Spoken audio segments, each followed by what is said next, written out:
Hello and welcome to the final of the chassis variant series for the Timberwolf. This is the S variant. Just letting you know now, there will be an edit near the end of this round because there's a bit where we're chasing mechs and it's really boring, so I'll just edit straight to the score screen once this ramble is finished. The S is a later urban combat version of the Timberwolf that was designed to pretty much engage Innisphere forces in their home turf, so to speak, as the clans weren't as accustomed to urban combat as the Innisphere armies were, as Innisphere forces like to lay traps, obviously, drop buildings on mechs, hide infantry around areas where clan pilots would consider dishonourable tactics. Innisphere warriors obviously view it as like, well, fuck 'em, you're the invader and we're going to use whatever we can. So the Timberwolf S is a version that is designed expressly for combat in these tricky confines.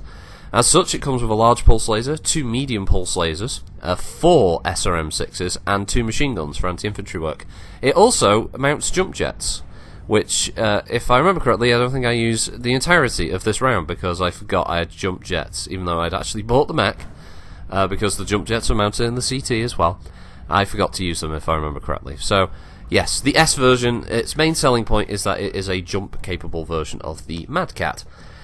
Outside of that, the weapons complement is pretty deadly. It's, again, you're risking running the red line on the heat bar, but you are going to do a lot of damage. It shares the most missile hardpoints alongside the Delta version.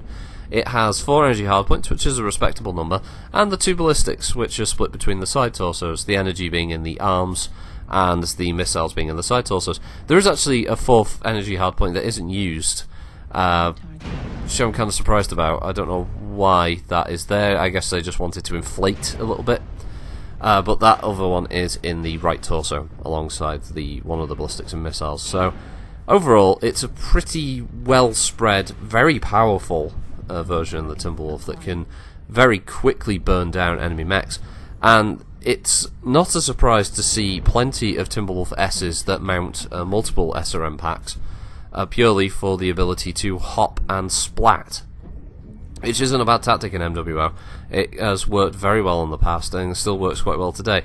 You don't need Artemis, don't worry about using that. Artemis will make your missile fire slightly more accurate and will concentrate the missile cluster a little better on where you're aiming, but generally SRMs tend to work better when you've got that sort of wide spread. Not only do you end up dropping the FPS of the opponent when they get dumped with a shit ton of missiles in their face, but it scares the crap out of people. So yeah, it's a very valid tactic.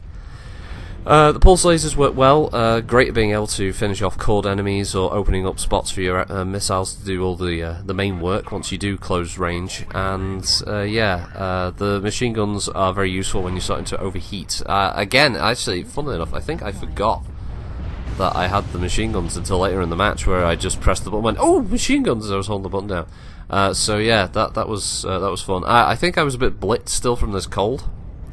Which at the time of this recording was in early May.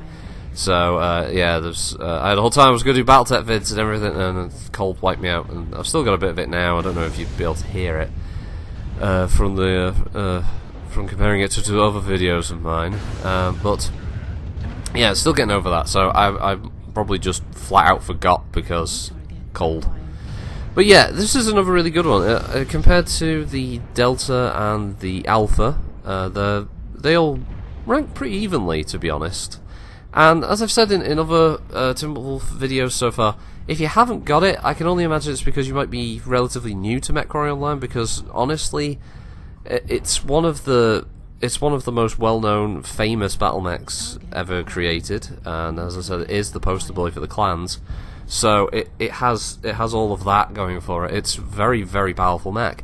If you haven't picked it up for whatever reason and you want to pick a clan heavy, you really can't go wrong with the options that the Timberwolf offers you. It's a solid design, great armor, good weapon layout. It's capable of fighting at pretty much any range. Its hardpoints are pretty evenly distributed, so even if you do suffer a side torso loss, you'll still be able to fight relatively effectively. The speed is great, armor is generous.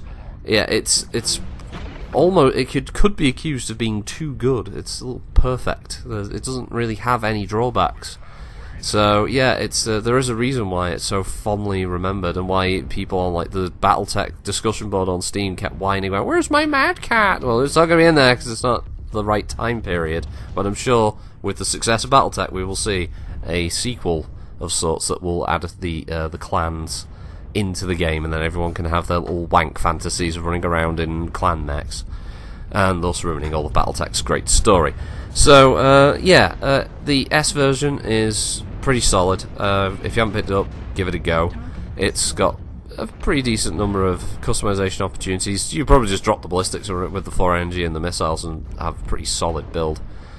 And that's pretty much it. We're just getting up to the end parts of this match now. There's like a minute or so left. I think the rest of this is just chasing around. There you go, look at that blue and out.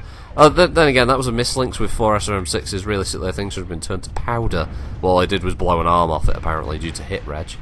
I don't know if the audio will sync with that, but just if the mislinks comes around, and you'll see what I'm talking about. Anyway, so yeah, I think the rest of this is just chasing around stragglers and trying to find where they are, and capping bases and stuff. So I'll probably edit this down to the scoreboard at the end.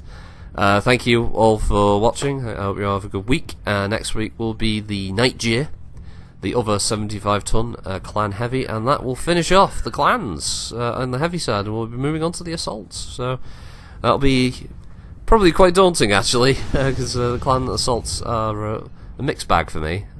So we'll see how those go. Alright, so have a good one. Thanks for watching. Bye.